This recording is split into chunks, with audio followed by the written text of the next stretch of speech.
What's up, everybody? It's AJ with etrailer.com. Today we're going to be checking out this Jump Starter / Inflator from Performance Tools. Now this is going to work at 900 peak amps, so it's going to be good for pretty much any vehicle. 4-cylinder, 6-cylinder, 8-cylinder engines, gas, or diesel. Let's check it out. This jump box is going to come in handy for any of those emergency situations. It's happened before where your battery won't start and you're not at home, you're out. You know, I have jumper cables in my vehicle, and that's kind of a pain to get those out because then I have to rely on somebody else. I have to wave somebody down or call somebody to come help give me a jump. With this jump box, I can just hook it up to my battery, get my car started, and get back on the road. So that being said, let's check out the most important part, and that's the jumper cables themselves. They come attached to the box. Look like they have a lot of tension on them. So it's a good snap because you want it to be able to attach those terminals on your battery. I know I have a side post on mine, so that gives you even less to grab onto, and making sure this has a good bite is going to keep that on there. I also like that it's stored on the box.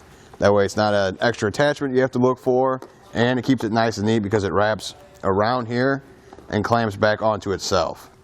So again, it just keeps this nice and neat because I have the jumper cables in my vehicle and they kind of just go everywhere in the back. I try and jam them in a compartment or somewhere, but I kind of just take a bunch of space because I'm not going to be bothered to roll them up or anything. This one, it's right there. You can do it pretty easily, and that's both sides.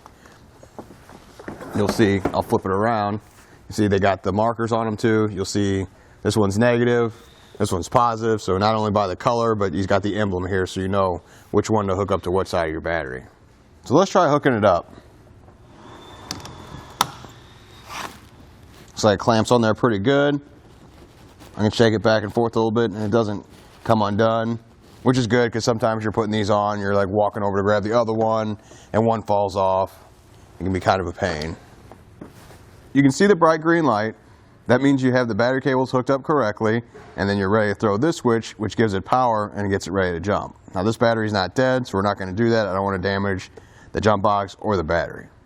And now this is what happens when you hook up the battery cables backwards. This does protect against the reverse polarity, so you don't have to worry about damaging anything, and that's before we even added power. So it's giving you a big warning saying, flip those cables around before you even power this up. Flip around the other side, I want to show you the tire inflator here. It's all stored internally. You just got this panel, and you can pull the air hose out. It's got the gauge built in here, and this is the switch that's going to activate it. It's a lever style connection. Just put it on there like that. Throw the lever down like that. Get a nice secure connection. It's not going to back off on you. And you can look on the gauge. It's already letting us know. Got about 80 psi in there. So it doesn't really need much more, but I'll flip it on, just show you how it works. We'll see how loud it gets.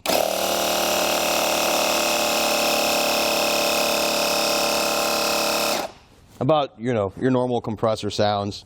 Now it does have an automatic shut off too, so it'll cool down if you leave it running. Let's say the tire is super flat, it will automatically shut off and cool itself off so that it can go another round of filling up the tire. It also comes with these extra ends there, you know, for like a soccer ball or basketball, and then for inflatable stuff too. So you have a bunch of options with this. You can kind of keep that down there in that same with this air hose. I like that it's all internal. You don't have the air hose hanging out or wrapped around there or anything. You can put it all back in there nice and neat. It's got 300 psi, so it's going to be good enough for any of the vehicles you're trying to air up. It's not the fastest thing in the world, but it's definitely going to help you out when you need to air that tire up so you can get to the gas station maybe and air it up further. That's good. I mean, I have one in my vehicle, but it's a small one. I kind of like this one better because it's got the rubber grips on the bottom, so it's not going to move around on you like this. I turned it on to stay in place. So that's good. The one I have travels around and moves, and to worry about this pulling out, you can leave this here, flip that switch, and don't worry about it going like this a whole bunch. I really like that part. It seems like it's going to do way better than that, and having the gauge right here is good, so that's not, you don't need two tools where you have to air it up, pull this off, check it, then put this back on. I can just see where it's at right here and keep an eye on it. So looking at the front, we got the power switch. You'll turn this on when you're ready to jump start your vehicle. You got the USB port. You can charge any electronics you have with you, so that's just helpful if you're on the side of the road and it is an emergency. Your phone's about dead, your car's dead. This will get that charged. You can make that phone call for help. You also have the button here, which you push it once it activates the LED light. Second time, it powers USB. Third time turns it off. Now you got the charging port here, so we're going to plug in the AC adapter to plug it into the wall to charge the whole box. These are the indicator lights that show you where the charge is. These three here is what I'm talking about. You hit the button or you hold it down and it'll show you where it is. We're in the green, so that's on the high side, so we're close to a full battery here. Moving over, we have two 12-volt outlets, so it'll be useful for any of those devices you have that you need to power up. You can plug it right in here and use this. Also has a nice grip on the top and the bottom. It's a rubberized grip. I like that. That way it kind of stays in place. You know, when you set it on these engine bays, they don't always have as much room as this truck does. This one has plenty of room to set it like this. No problems. But sometimes the cars, the smaller cars, don't have that much space. So you don't want this like dangling off the side when you're messing with battery cables or anything like that. You want this to have good footing so it doesn't tip over on you. And I like that it's not top heavy either. It's smaller, and that way it's going to stay in place. You don't accidentally knock it over anything when you're trying to do something. We got the wall adapter plugged in here just to show you how it would charge up. You can see indicator lights tell you about where it is on the charge range there.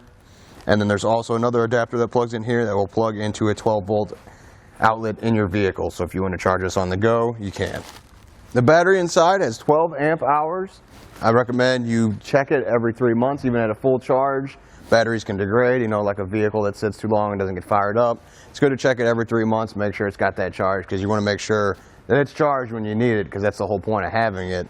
Another thing is with those 12 amp hours, it's not going to die after just one jump. So if you use this to jump your vehicle, you don't need to recharge it right away. It's not going to take it all the way down. You can get a few jumps out of it, still charge your phone, and use the light. When you're not using it, it stores in the back of your vehicle just fine. We'll go in the trunk, just put ours behind the back seat right there. It doesn't take up a whole lot of space, and it's good to go whenever you need it. Overall, I think this is definitely a good tool to have. You never know when you're going to need an emergency or like your car jumped. I've said before with my jumper cables, I don't like those as much because you have to rely on somebody else. So I have to ask a stranger around me or call somebody for help. This setup, as long as it's charged, I can jump my ride and get back home. Same thing if I have a low tire, I don't have to drive to a gas station and risk it. Wherever I am, I can just pull this out, air up that tire, and then get to a gas station or change the tire when I get home. Either way, it helped me out a bunch. Well, I think that does it. Thanks for hanging out, and I hope this helped.